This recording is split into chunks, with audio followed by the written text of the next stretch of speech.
Fine hair and mucus which filter the dust particle from the hair. आप देखते हैं कि आपकी नाक के अंदर छोटे छोटे बाल होते हैं और म्यूकस जो कि आपकी नाक में अंदर म्यूकस होता है वो भी आपके लिए बहुत ही इंपॉर्टेंट होता है। दो चीज़ें हैं आपकी नाक के अंदर जो आपके एयर के अंदर लेके जाने के लिए और लंग्स के लिए बॉडी के लिए बहुत ज़्यादा इंपॉर्टेंट है।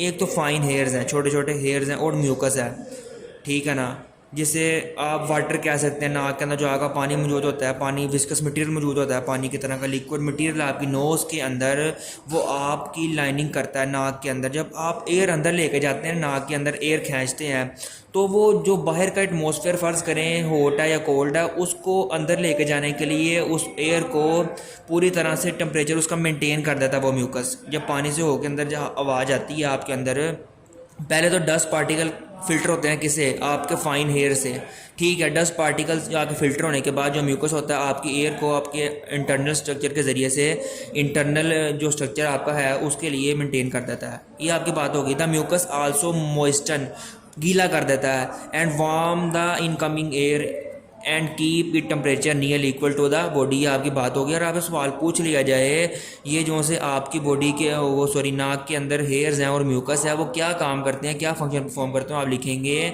हेयर जो से होते हैं वो फिल्टर करते हैं डस्ट को, और जो से म्यूकस होता है वो मॉइस्चर एंड वार्म करता है इनकमिंग एयर को, keeping the temperature nearly equal to the body. अब आपके पास एक ये पूरा सिस्टम दिखाया जा रहा है एयर पैसेज वे का। सबसे पहले आपके नेज़ल कैविटी आती है, फिर नोस्ट्रिल्स आते हैं, फिर ओरल कैविटी आती है, फिर आपका एपिग्लोटिस आता है, फेरिंग्स आता है, ब्रोंकाई, सब के बारे पढ़ेंगे क्या चीज़ें हैं, ठीक है। अब हम एक कहानी पढ़ने जा रहे हैं, बड़ी इंटरेस्टिंग स्टोरी है। स्टोरी अगर समझ के पढ़ेंगे तो बड़ी इंपॉर्टेंट होगी। सबसे पहले एयर कहाँ जाती है, उसके बाद कहाँ जाती है, उसके बाद कहाँ जाती है, आपको पढ़ने के अंदर ही इंटरेस्ट डेवलप होगा और आपको समझ आना शुरू हो जानी है। देखें, the nasal cavity open into pharynx. अब फेरेंक्स क्या है इसके बारे पढ़ते हैं।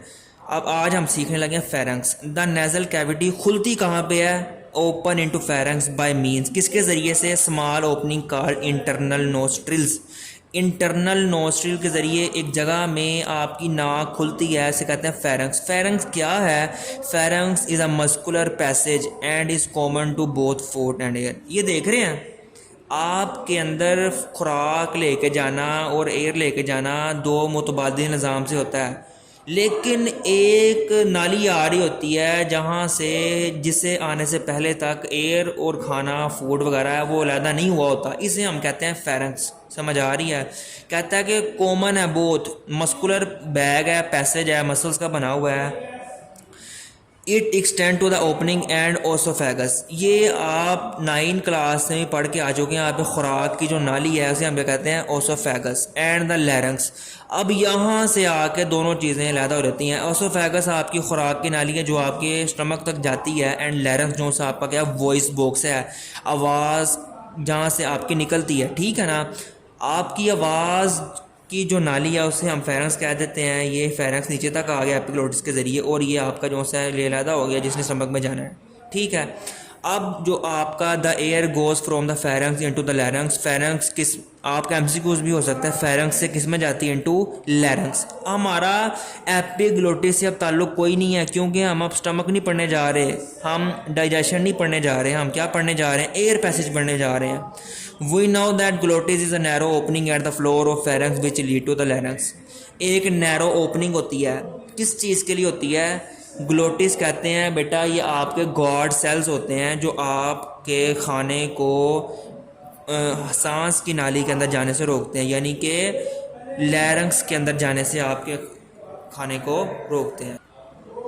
अब लैरिंक्स क्या है, अब लैरिंक्स के बारे में देखें। इज़ अ बॉक्स, एक बॉक्स है मेड ऑफ कार्टिलेज। कार्टिलेज क्या होती है बेटा, अब आपने कभी लेग पीस खाया हो, लेग पीस के ऊपर एक बड़ी ही सॉफ्ट बोन लगी होती है, जिसको अगर आप खाएं तो उसके अंदर से बड़ी ही आवाज़ आती है, उसे हम कहते हैं कार्टिलेज। उस तरह की बोन को आप याद रख लें, कार्टिलेज कहते हैं, नरम हड्डी होती है, सॉफ्ट बोन होती है।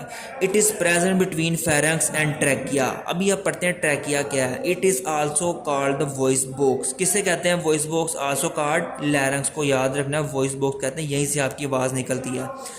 The two pair of fibrous bands, मजबूत बैंड होते हैं, जिसे हम कहते हैं vocal cords are stretch across the larynx, larynx के पूरे लैरिंक्स में होते हैं। The vocal cord vibrate when the air passage through them. अब आप सोचते होंगे हमारी आवाज़ निकलती कैसे है। बेटा जी, जब हम बोलते हैं तो ये वाइब्रेशन होती है किसके अंदर, लैरिंक्स के अंदर, हमारे वोकल कॉर्ड्स के अंदर वाइब्रेशन होती है। दिस वाइब्रेशन प्रोड्यूस साउंड, और इस वाइब्रेशन के नतीजे में हमारी साउंड प्रोड्यूस होती है। फिर कहता है larynx constitute to the trachea which also called the windpipe. ये आपका विंड पाइप है जिसके ज़रिए से हम अपने लंग्स में से एयर को प्रेशर के ज़रिए लैरिंक्स तक भेजते हैं, जो आगे वॉइस प्रोड्यूस करता है। जो ट्रैकिया है क्या करता है, विंड पाइप है आपका, हवा की नाली है। It is about the long tube, ये आपने याद रखना है, in front of the oesophagus, oesophagus के सामने होती है। अब आप ये देखें, there are C shape cartilage in the wall of trachea. C shape cartilage का हमें फ़ायदा क्या हो सकता है। सी शेप कार्टिलेज आपकी वॉइस के अंदर बहुत ज़्यादा अहम रोल प्ले करते हैं।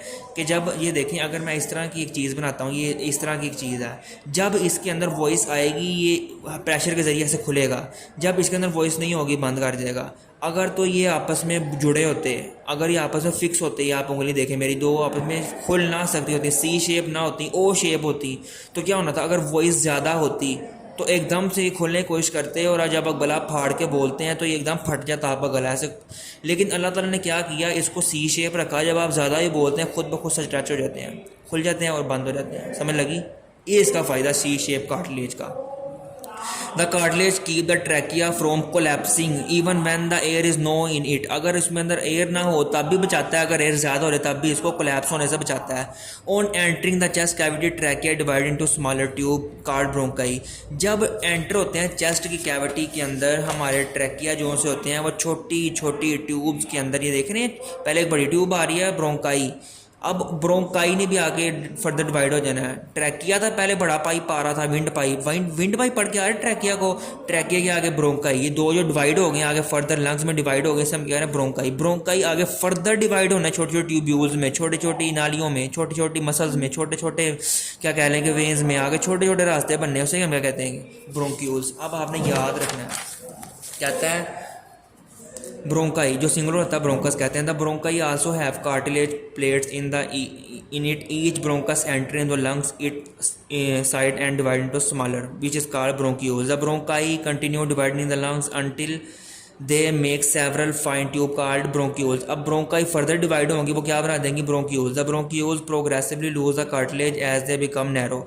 अब जब ये और छोटी होती है, नैरो होती हैं, तंग होती हैं, इनके अंदर जो से कार्टिलेज होते हैं फिर नहीं पाए जाते, कार्टिलेज खत्म हो जाते हैं। ये नहीं मतलब पहले होते हैं अब खत्म हो जाते हैं, लेकिन इतनी नैरो ट्यूब में कार्टिलेज का काम ही नहीं है, तब कार्टिलेज आगे जाके हमारे नहीं है, खत्म हो जाते हैं, यानी कि है ही नहीं है। The bronchioles and fine tubes called alveolar ducts. जब ब्रोंक्यूल्स भी एंड हो जाते हैं और छोटी छोटी डक्ट्स बन जाती हैं, इसे कहते हैं एल्वियोलर डक्ट्स। ठीक है, each alveolar ducts open two cluster, cluster कहते हैं गुच्छे को, पाउचेस कॉल्ड एल्वियोलाई। अब एल्वियोलाई बेसिकली आपकी मेन आपकी ये चीज़ है जो आपके एयर को पैसेज करती है। हमने पढ़ा था, आपको याद हो कि हम अंदर क्या लेके जाते हैं, एयर को जब अंदर लेके जाते हैं ऑक्सीजन लेके आते हैं, बाहर क्या लेके आते हैं, कार्बन डाइऑक्साइड। बेसिकली जो एयर पास होती है, एयर एक्सचेंज होती है, वो एल्वियोलाई के जरिए होती है। एयर पास ही यहीं से होती है, एयर यहाँ पे ट्रैप होती है, असल में चेंज यहाँ पे होती है। The alveoli form the respiratory surface. कौन बनाता है respiratory surface, alveoli in human body. Each alveolus is a sac like structure. Alveolus क्या है, आप उसके बारे में बता सकते हैं। सैक लाइक स्ट्रक्चर एक थैलीनुमा स्ट्रक्चर है, lined by single layer of epithelial cell. एक सिंगल लेयर एपिथेलियल सेल की से उसे बना होता है। It is bound on the outside of network of capillaries. इसके इर्द गिर्द नेटवर्क ऑफ कैपिलरीज फैला हुआ होता है। ये देखें, ये हमारे एल्वियोल हैं, एल्वियोलाई आ गए, एल्वियोलर डक्ट्स बन रही हैं। एल्वियोलाई इसके इर्द गिर्द क्या है, सारी कैपिलरीज हैं, सारी आपकी वेन्स हैं जिन्होंने खून ब्लड को सर्कुलेशन करनी है और वहाँ से आपके ब्लड में ऑक्सीजन ट्रांसप्लांट करनी है और कार्बन डाइऑक्साइड जो सी आपके लंग में से बाहर भेजनी है बॉडी से। कहता था pulmonary artery from the heart containing D oxy. आपने याद होगा कि आपने डी ऑक्सीजनेटेड ब्लड और ऑक्सीजनेटेड ब्लड पढ़ा था, याद है। आपके हार्ट में से एक वेन जाती थी लंग्स में से वो क्या लेके आती थी, साफ खून, ऑक्सीजनेटेड ब्लड, किस में, हार्ट में, और आगे बॉडी को फार्म करती थी।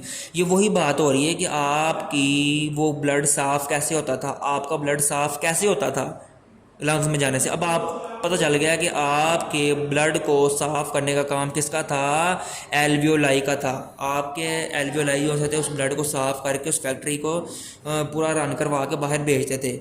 यही वो बात लिखी है, there then join together to form venule and pulmonary vein, the pulmonary vein carry the oxygen blood from back to the heart. आपको इस बात की समझ आ गई होगी। इसका अगला हमारा टॉपिक है द लंग्स, वो इंशाल्लाह कल देखेंगे। अगर आपको इस टॉपिक में कोई भी समझ नहीं लगी तो आप मुझे पूछ सकते हैं